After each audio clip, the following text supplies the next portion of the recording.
A long time ago, in a part of India called the Deccan, a new power began to rise. This was around the 17th century. The land was hilly and the people were strong. They were farmers, warriors. The big Mughal Empire in the north was very powerful. It was also very large and hard to control everywhere. In the west, in the land of Maharashtra, small groups of warriors started to fight back against the big empire. They wanted to have their own kingdom, follow their own rules, follow their own culture. This is the story of how these warriors, the Marathas, grew to become a huge empire themselves. We will look at the causes and effects, step by step, to understand their journey. The story starts with a simple cause: the desire for freedom. The people of Maharashtra felt that the Mughal rulers were outsiders. They had different customs, a different religion. The local chieftains fighters wanted to protect their own way of life. The land of Maharashtra was a very important reason for the rise of the Marathas. This area, known as the Deccan Plateau, is full of mountains, is full of hills. The Sahyadri mountain range is like a giant wall running through the land.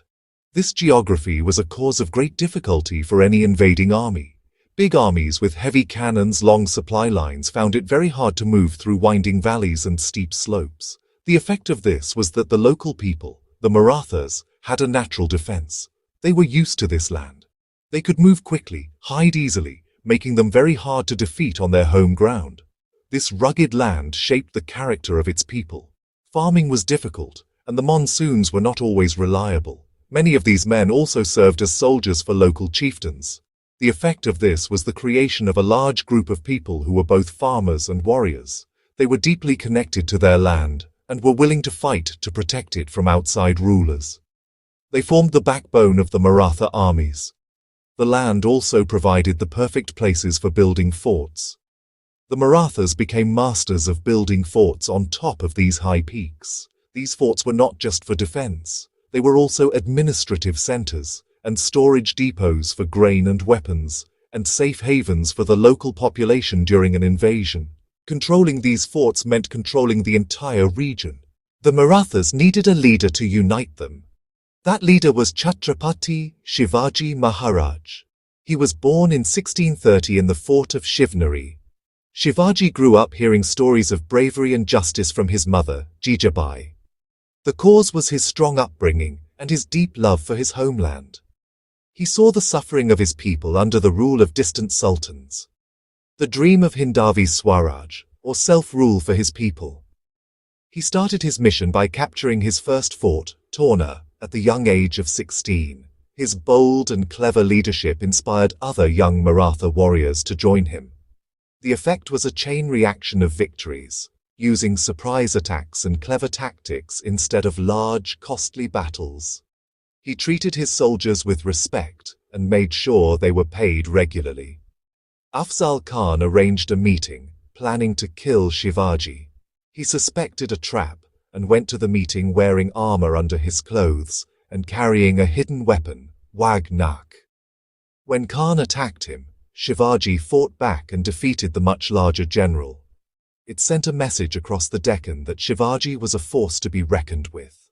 Shivaji built a state, a strong administration, army reforms, fair taxation, a navy, and Marathi in his court. The effect was the creation of the foundation of the Maratha Empire, efficient, just, and strong.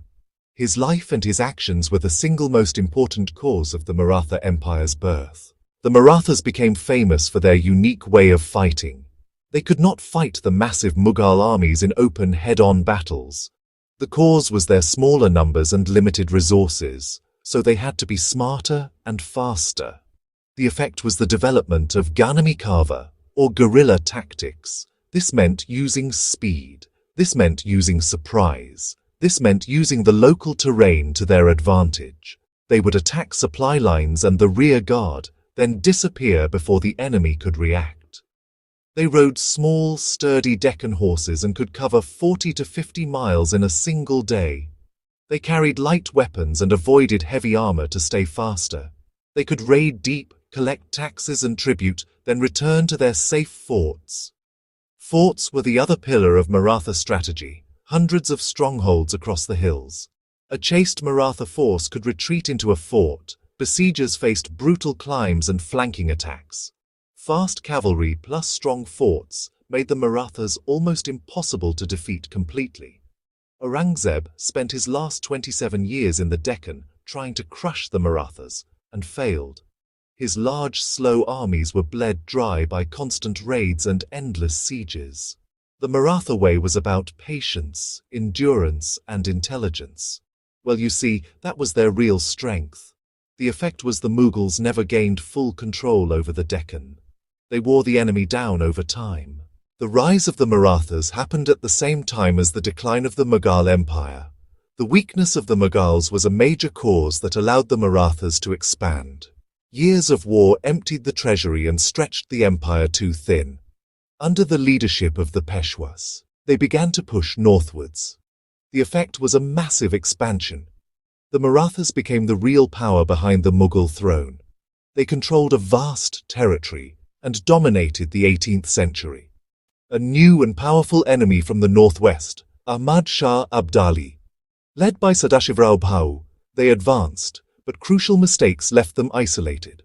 As a result, these potential allies did not join them. Far from home, their supply lines were long. Food ran out at Panipat. They fought bravely, but starvation, Abdali's tactics, and lack of allies proved decisive.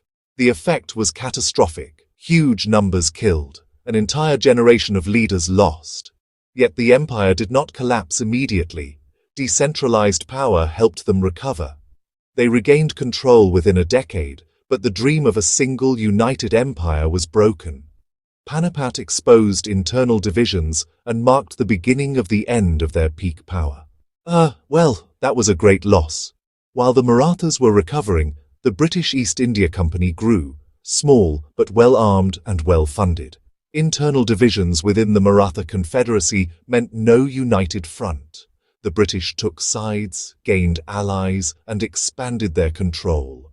After early successes, later wars brought decisive British victories and heavy territorial loss. One by one, Maratha powers were defeated, and the empire came to an end. The long and proud story of Maratha independence was finally over. So that was the British rise. Even though the Maratha Empire ended, its impact on India remained strong. They stopped Mughal expansion south and helped preserve cultures in the south and west. Under their rule, the Marathi language grew and became a language of government and books. You can still see their influence in music, poetry, and plays. Hundreds of forts, on hills and by the sea, show their skill in building and fighting. Today, they are historic sites and symbols of Maratha pride. Their tax and administrative systems influenced later British governance. The memory of the empire and its leaders, especially Shivaji, is central to identity. The story of the Maratha Empire is a powerful example of cause and effect in history. A difficult land shaped a tough people. The effect was a population ready to fight for freedom. A visionary leader ignited that desire. Swaraj became a disciplined army and a network of forts. Clever tactics and good governance allowed the state to grow and prosper. The weakness of the Mughals created a power vacuum the Marathas filled. Internal disunity and external pressure, Panipat and the British, ended their dominance. The effect was the loss of independence and the end of the empire. Yet their legacy lives on in language, culture, and the proud forts that still stand guard. We hear their stories of bravery and justice across generations. From a small rebellion to a mighty empire and its fall, they reshaped India. And, their legacy truly lives on. So, those echoes remain.